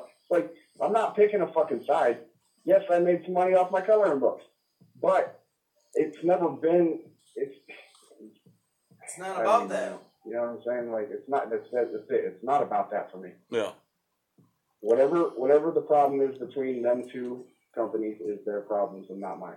Right. Absolutely. Correct. But they want to drag everybody. You just make into fresh art, and some people like it, and some people appreciate it, and they take advantage of your efforts, and they do it the right way. I ultimately stand behind the people who respect me, the people who treat me like I matter. That's where I stand. Amen. You know what I'm saying? Like, and that's you want to treat me like a human being, then I appreciate and respect that, which is, George and Twisted and the guys have always treated me with respect. They make it a point to show that they give a fuck about me, and that's what's real to me. That's where, it's not about loyalty, but it is at the same time. You know what I'm saying? I would do anything for them guys because they've bent over backwards to help me. And Amen. And that's not the first time that we've heard that about particular companies. It's the facts, and everybody on that side of things has the same story. It's all love on our side of the fence, and we don't want to talk about the drama and the negativity because that's exactly what it is. It's negativity. Absolutely. We don't need it. We're focusing on entertainment. We are focusing on putting out shit for the fans, for the family, for everybody out there. Even if they fucking hate on what we're doing as a label, we're still doing it for them too. At any point in time they decide they want to not get stuck in the middle of it, they can, we're not going to hate on them for 2 Christmases! Hell yeah. 2 Christmases, that's right. Hell yeah, man. No, that's the shit. Everybody over there, everybody involved in anything over there has always had mad respect and much love for the fans, and I mean for us in general, for us as people, they're just good dudes, man. So always mad props to everybody at Magic Ninja, especially George. He's like the fucking realest dude in the fucking underground since I met him in like fucking 15 years ago or 10. I don't even know how long ago. And if I didn't respect the people I work for, if I didn't like, you know what I'm saying, I wouldn't be working for them if they didn't treat me properly, if they didn't take care of me, if they like, Correct. they go out of their way to make sure that I'm taken care of, and that's more than I could ask for them. You know what I'm saying? Absolutely. And so. They got your And back. you do fucking great work for them too, so don't They fucking got your back. don't and negate you got yourself. their back. That's what Jamie tells me all the time. He's like, don't put yourself down.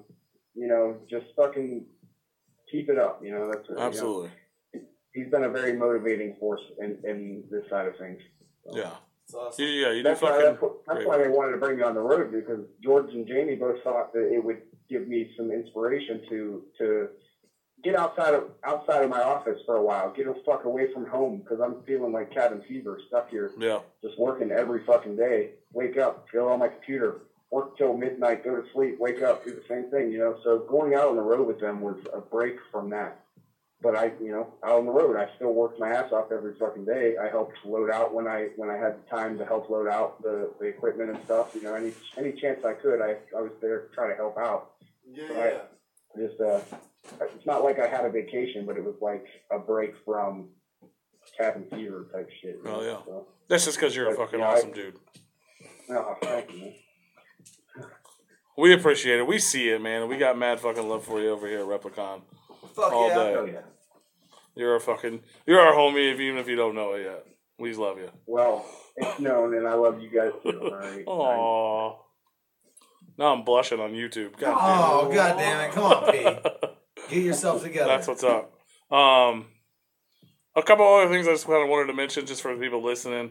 Definitely, we're gonna bump some of your music once we're done here for everybody to check out. But like at the beginning of the episode, a lot of people missed it, but I did play the 420 song from 2015, Nice, yeah. which especially right now is like extra dope because it's fucking Twisted, Blaze, Prozac, and produced Jack by and Mikey Clark. ROC and Yeah. Prozac and Swag Tooth. Dude, that was such a crazy. Oh man, just being on that song alone was like, are you fucking serious? I can do this? You gonna let me on this track? I'm like, George was like, hey, you want to be on this song? I'm like, yeah. Whoa. Nah, I'm good. You know. You ever no, that's draw some fucking dope. like shit that's never been released? We had like a week to write it, and I think I was the second person to record on it. Like Twisted had their verse laid down, and I went in and recorded my shit, and then everybody else recorded their shit. I think it got laid out how everybody recorded it, because I would have probably done a little different organization of the verses. Yeah. And I talked to George about that a little bit, but it is what it is, and I'm not trying to complain about it because that was fucking awesome to be on it. But I just felt like it would have went, if it would have went, my verse and Ajax's verse would have fit perfect together, and then Blaze and Swag Tooth would have had the third verse, and then ROC and Prozac would have the fourth verse. It just would have made more sense to me. But that's me picking apart something that I shouldn't even be talking shit about, you know what I'm saying? Like, I was like, oh, are you fucking serious? I'm going to be on a track with all these people that I've fucking looked up to since 8th grade, you know? Like, it's like, come on now. Yeah, that's the shit. And it's like, I went back and listened to it, and it's I think it's doper now. Like, the third, fourth time around, it's like, hell yeah. Yeah, absolutely. It's a very, like, unnoticed track because it was handed out at 420 and it pretty much got forgotten about. Yeah. So it was an exclusive, yeah. If I could find it in the remains of my home, I have like fucking 20 copies of that fucking CD, so I'd give some out to people, but I need one. Eventually, I'll get them out because that shit's dope, and it's Ouija's birthday, so we got Insane Neat on the show, and it's Ouija's birthday. So when you're done with us, go check out that fucking track on YouTube. You can actually go to therealinsaneeric.com and click on the fucking link, and it'll take you directly to the fucking YouTube of that song. That's right. See how nice he is? Hell yeah. Ouija and Choir Boy Man Swag Tooth, those are the dudes. Oh yeah. I don't know what's going on with that right now, but I've never had an issue with either one of them, so I got love for both of them. So. Yeah, for sure. Yeah, who knows? Yep. But someone I have essentially, I guess I got two more questions. Someone wanted me to ask you if you have some sort of connection to the guys in Andrew W. Boss. those are my homies. Yeah, absolutely. I mean, I met them on the tour, and we clicked right away. Like, those dudes are some of the most down-to-earth people I've ever met, you know? And they fucking rocked my shirts on stage for most of that tour. And Yeah, I was going to say, they were all rocking it here. They told me when I went to Detroit for Devil's Night for Fright Fest, they were like, people were giving a shit about wearing your shirts like we were wearing them as like people thought it was them trying to steal my logo. And it's like, no, I gave them shirts. They fucking, you know what I'm saying? Like, they were like, people were legitimately kind of angry at them for wearing my shirt on stage. And it's like, don't be mad at them for wearing my shit. I hope, you know what I'm saying? Like, they wouldn't have worn them if it wasn't cool, you know? No, yeah. Well, that's the shit. But, yeah, they're good dudes. They rock on stage too, man. I'd never heard them before that. Oh, before Attack of the Ninjas anyway. And they fucking kick ass. It's a totally different style of music too. And I got a lot of respect for those guys. Oh, yeah. So shouts out to Andrew W. Boston Squad. You know, love you guys. Hell yeah. So I got one more question for you. We ask it to all of our guests here. What are you doing? What's happening? Sorry. Like everything just started moving and I got scared. My foot got But anyway, wires, man. I'm sorry, man. There's so many wires everywhere. Freaking out, man. Yeah, freaking out, man. He's pulled over. It's already pulled over. Crazy, fucking boxed in and fucking. Yeah. I like you guys. Crazy, man. I love you. You're crazy. But yeah, it's our homie Roscoe over at Fago Lovers. Canada. From Canada. He shows us mad love. Check him out on the Fago Lovers podcast. We steal his question every week just because he shows us love. Fago Lovers, they're the shit. Hell yeah. Hell yeah. So if you're stranded on an island, you can only bring 3 records with you. What 3 albums would they be? All right, so I kind of cheated and I listened to the Lex show and I kind of already popped it down a little bit. Hell yeah. Well, that's good. He did research on himself. So I was thinking, I'm stranded on an island, right? Like Lost. Yeah. All right, so all alone forever, #1 essentially. Is David Gilmour from Pink Floyd put out an album called On an Island, which every time I listen to it, no matter what kind of a mood I'm in, it puts me back in my center. What's that? The guitar player from Pink Floyd? David Gilmour is he's one of the singers. He's one half of Pink Floyd. He was the vocalist and the guitar player for. Okay, that's what I thought. That's what I thought. So like, mainly behind Dark Side of the Moon and stuff like Momentary Lapse of Reason. But his solo projects are equally phenomenal, and his particular album, On an Island, is one of my all-time favorites. Hell yeah. So that's 1. 2 would be Tom Petty Anthology. R.I.P. Anthology, there you go. And the Anthology, I was going to say Wildflowers, but the Anthology has... The classics. 2 discs, and it has most of the best shit that he's ever written. Now, I love everything from Tom Petty. Like, all the shit that people have never heard, I got it. America's greatest songwriter. You know, like, I've been... My little brother's last concert. Hell yeah, that's what's up. My little brother's last concert ever. That's dope. 2009. Number 3 on the list, and this was I had That's right. From Hybrid Theory. That's right. That was before Hybrid Theory came out. I was there. That was a Mississippi Night.